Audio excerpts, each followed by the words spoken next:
Good morning, everyone. Good morning. So good to see you again. Yeah. Paul and Roxie, the young man who you can't see over there, but you'll probably hear during the session. And we're back today, 24th September, to continue our reading and discussion of the Proverbs. Let's grow wise together. Yeah. All right, Proverbs chapter 24. Do not be envious of evil men, nor desire to be with them, for their heart devises violence, and their lips talk of troublemaking. Through wisdom a house is built, and by understanding it is established. By knowledge the rooms are filled with all precious and pleasant riches. A wise man is strong, yes, a man of knowledge increases strength. For by wise counsel you will wage your own war, and in a multitude of counselors there is safety. Wisdom is too lofty for a fool. He does not open his mouth in the gate. He who plans to do evil will be called a schemer. The devising of foolishness is sin, and the scoffer is an abomination to men. If you faint in the day of adversity, your strength is small. Deliver those who are drawn toward death, and hold back those stumbling to the slaughter. If you say, surely we did not know this, does not he who weighs the hearts consider it? He who keeps your soul, does he not know it? And will he not render to each man according to his deeds? My son, eat honey because it is good, and the honeycomb which is sweet to your taste. So shall the knowledge of wisdom be to your soul. If you have found it, there is a prospect, and your hope will not be cut off. Do not lie in wait, O wicked man, against the dwelling of the righteous. Do not plunder his resting place, for a righteous man may fall 7 times and rise again, but the wicked shall fall by calamity. Do not rejoice when your enemy falls, and do not let your heart be glad when he stumbles. Lest the Lord see it and it displease him, and he turn away his wrath from him. Do not fret because of evildoers, nor be envious of the wicked. For there will be no prospect for the evil man. The lamp of the wicked will be put out. My son, fear the Lord and the king. Do not associate with those given to change, for their calamity will rise suddenly, and who knows the ruin those two can bring. It is not good to show partiality in judgment. He who says to the wicked, you are righteous, him the people will curse. Nations will abhor him. But those who rebuke the wicked will have delight, and a good blessing will come upon them. He who gives a right answer kisses the lips. Prepare your outside work. Make it fit for yourself in the field, and afterward build your house. Build your house. Do not be a witness against your neighbor without cause. Or would you deceive with your lips? Do not say, I will do to him just as he has done to me. I will render to the man according to his work. I went by the field of the lazy man, and by the vineyard of the man devoid of understanding. And there it was, all overgrown with thorns. Its surface was covered with nettles. Its stone wall was broken down. When I saw it, I considered it well. I looked on it and received instruction. A little sleep, a little slumber, a little folding of the hands to rest. So shall your poverty come like a prowler, and your need like an armed man. Yeah, that's our chapter right there.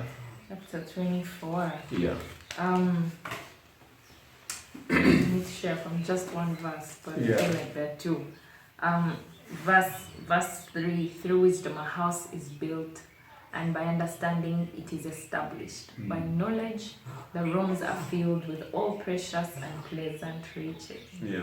And because of reading a proverb a day, and our anniversary is on the 24th, somehow this proverb 24 would always fall on the 24th. So the first time that I read it, I was like, oh, through wisdom a house is built.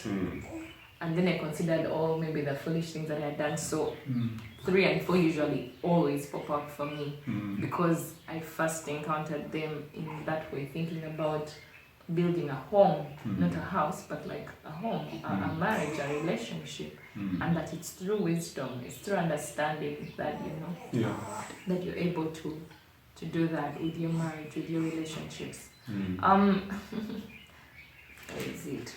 No, the real actual one. The real one. The real actual one. There is deliver those who are drawn toward death, and hold back those stumbling to the slaughter.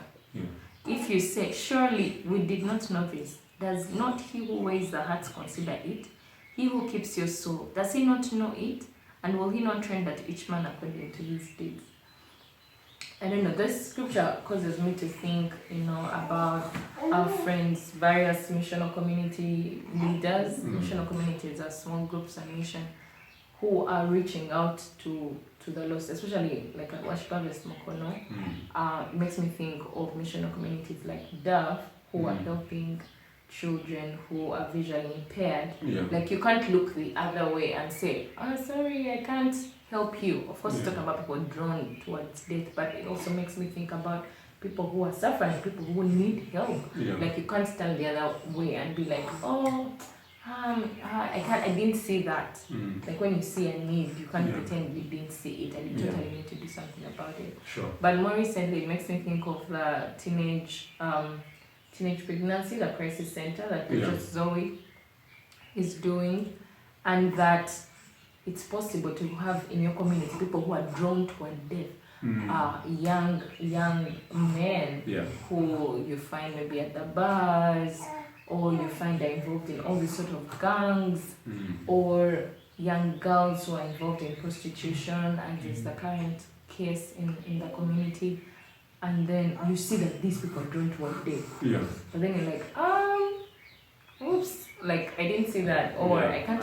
I'm sorry, I can't do. Hear me open it again, somebody close it, because it's saying, you say, surely we did not know this. Like you can't say you didn't know. You didn't know that young girls, 13-year-olds are getting pregnant or are involved in prostitution. So then that's what it makes me think about. That if you see it, you see people drawn to death. You see people walking to the slaughter. People who, we're doing this evangelism campaign right now at Worship Harvest. Like when you see the people in your community, your neighbors, the people, when I'm taking my walks, I'm finding all these kids and I'm thinking, like you can't not see them. You can't not consider the fact that the people who do not know the Lord are actually being drawn to the slaughter, are actually going that way. And so I can't say to myself, surely I did not know this. Because God knows that I do know. That I do know the truth, and that it's my prerogative to share it and to help people who are drawn to the slaughter, to help them, to lead them away from death and help them choose life. Wow. You cannot just turn a blind eye. Because what stood out for me was from verse 30 to 34. So it's one story. But I'd like to just maybe sort of summarize it a little bit. Usually what has been standing out a lot for me in this portion would be a little sleep, a little slumber, a little folding of the hands to rest. So shall your poverty come like a prowler, and your need like an armed man. 33 and 34. However, that story doesn't start there. I've just discovered that the story starts actually at verse 30. This a little sleep. It explains how poverty comes. It says that I went by the field of the lazy man, and by the vineyard of the man devoid of understanding. And there it was, all overgrown with thorns. Its surface was covered with nettles, stones. The stone wall was broken down. So this man saw that the field of the lazy man was not well kept. Was not well tended. It was neglected. It makes me think of I'm not a farmer right now. For many of us. However, what that means for us, that I believe it means for us, is that even given the different things that we are able to do, the things that the gardens we have been given to tend, Yes. our workplaces, our abilities and skills, and so many other things that we can tend to make money. Yes. Yeah. Yeah.